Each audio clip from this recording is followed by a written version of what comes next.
Hello crafty friends, it's Jess from jesscrafts.com, and today I have a Mother's Day card that features some watercoloring with distress markers and some Lawn Fawn stamps to create the scene. I'm using the Quincy's ABC stamp set and the Let's Play stamp sets from Lawn Fawn, and for today I'm going to be using Distress watercolor cardstock from Tim Holtz and Ranger. And it's a little bit hard to see on the video, but that long rectangular strip of cardstock is what I normally use, which is the 140-pound Canson watercolor paper. And the Distress watercolor paper is definitely whiter. It is much more of a bright white, as I've been told by several sources in the past, and so I finally decided to give it a try because I do get frustrated with how the off-white of the Canson looks against my white card base in the end. And so I wanted to give this a try, but I also was interested in seeing how things would blend on it.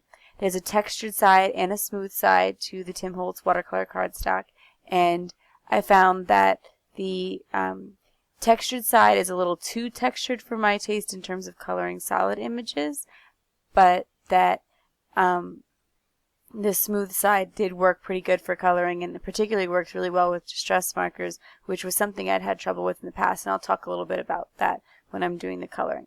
But here I'm trying to lay out how the card will look, and I'm just taking all of the clear stamps that I intend on using and laying them out onto the card base.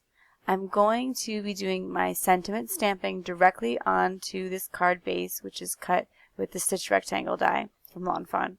And then I'm going to take the elements like the tree and the slide and the dog and cut them with the die cuts, the coordinating die cuts from the set, and layer them on top. Part of the reason I'm doing this is because I want to use the textured cardstock for all the white space that you'll see, but the other reason is because I think that the little bit of dimension that's added by die cutting them out makes a clean and simple card a lot nicer looking. To stamp out the sentiment Mom in the Quincy's ABC set, there's only one of each letter, and I obviously need two M's for Mom, so I'm just lining up the M and the O, and I'm going to be putting the Mom to the left and the Enjoy Your Day to the right on the bottom there, and so I'll stamp the Enjoy Your Day first, so that way I get the placement correct in terms of leaving enough space for Mom, or well, really for the Enjoy Your Day underneath Mom. So if I stamp Enjoy Your Day first, there'll definitely be enough room. That makes sense. To do the stamping, I'm going to use VersaFine Onyx ink. It is a little bit of a stickier ink because it's a pigment ink, so it stays wetter longer than, say, archival ink, which is also a waterproof ink. So both of those will work really well for watercolor images because they are waterproof. But I wanted to make sure that my image would be really nice and crisp, and sometimes with watercolor paper, because of the little bit of a texture there is, I don't find it to stamp as easily, and so I prefer to use the VersaFine because it's a little bit stickier, and so I know that I will get a really good impression, especially on these stamps that haven't been used a lot and aren't as conditioned as some of my older stamps. So I stamped the dog and the slide and the tree on the smoother side of the Tim Holtz cardstock on a separate piece, and then I'm stamping the Enjoy Your Day and the Mom part of the sentiment on the bottom of the textured side. This is just because I think that the texture adds a little bit of interest to this otherwise blank space. And when I stamp on the second M, I'm just going to visually line it up, and I'm not going to worry about it being exactly perfect. You know, it's a handmade card, so they're not always going to be. And when I lay down my die cuts on top of images that I've already stamped, I usually tape them down. I have a magnetic platform from Sizzix, but I don't find that it works very well. Sometimes the magnet pulls things out of place, and it works much better if your plates aren't warped at all. And I turn my plates and I try to keep them a little bit more even, but nothing seems to work, so I've just settled that I'm going to use the tape. And I keep all of my dies, as you can see, on a magnetic vent cover. It's just a thin sheet of magnet, and I keep it right behind the stamp set. So that way I will always have exactly on hand what dies match the set. For this card, you might think that it's a little bit untraditional to be using like a playground scene for a mom card, because I think a lot of people think of like flowers and butterflies for Mother's Day, and my mom loves butterflies and flowers, but she also really loves the stamp set from Lawn Fawn. And and she had a black dog who passed away, and so I was going to color the dog to match her dog that she loved. And at first I was looking at my Koi watercolors or my Inktense pencils, but they don't have a lot of pinks, and my mom's favorite color is pink. So I thought about what other coloring mediums could I use, and I looked at my distress markers.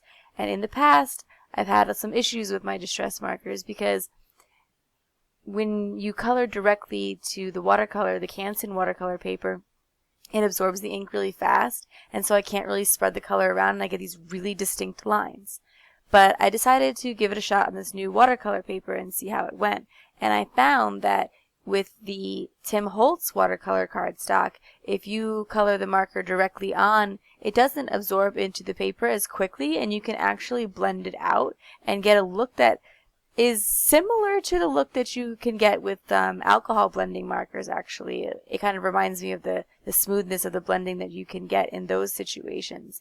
Now, adding a lot of water to the paper will cause it to pill a little bit, but if you wait for it to dry, you can wipe the pills right off, and I was fairly happy with it. I do think that Copic markers probably provide the smoothest blend that you can get, but it was interesting to see a watercolor option that provided like a really clear, smooth blend.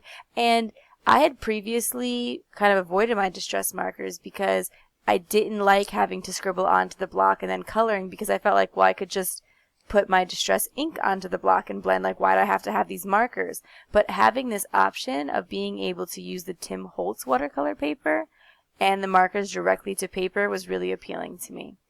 And in this instance, I'm going to be using picked raspberry, and there's a lighter pink that I used, which is worn lipstick. Sorry about that, I had to go grab the marker. So I'm using picked raspberry and worn lipstick for the two pinks, and then I used the black ink, the black marker, black soot, and I'll be using some different greens for the tree and some browns for the trunk.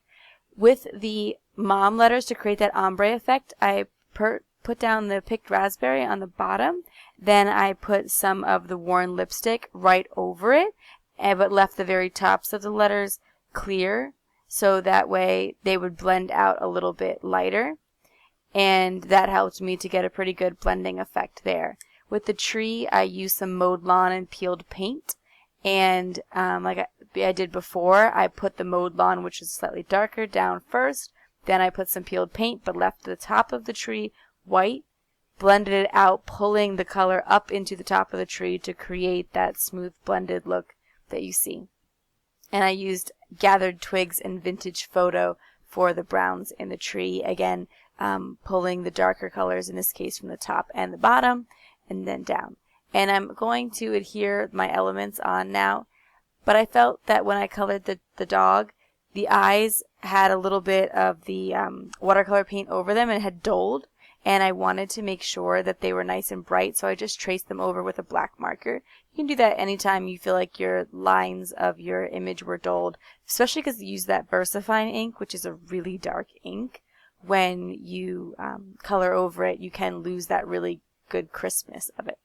When I put the dog down, I actually pop him up on some foam dots, and in this instance I chose to use the clear foam tape because I wanted to make sure that you wouldn't be able to see it from the side. I really want to make sure this is a great card because it's for my mom, it's for somebody really special, and so I wanted to make sure all the details were perfect. And I fussed with the dog a little bit because I want to make sure that it doesn't look like that tree is coming right out of the middle of his head, so I had to make sure that he was offset there.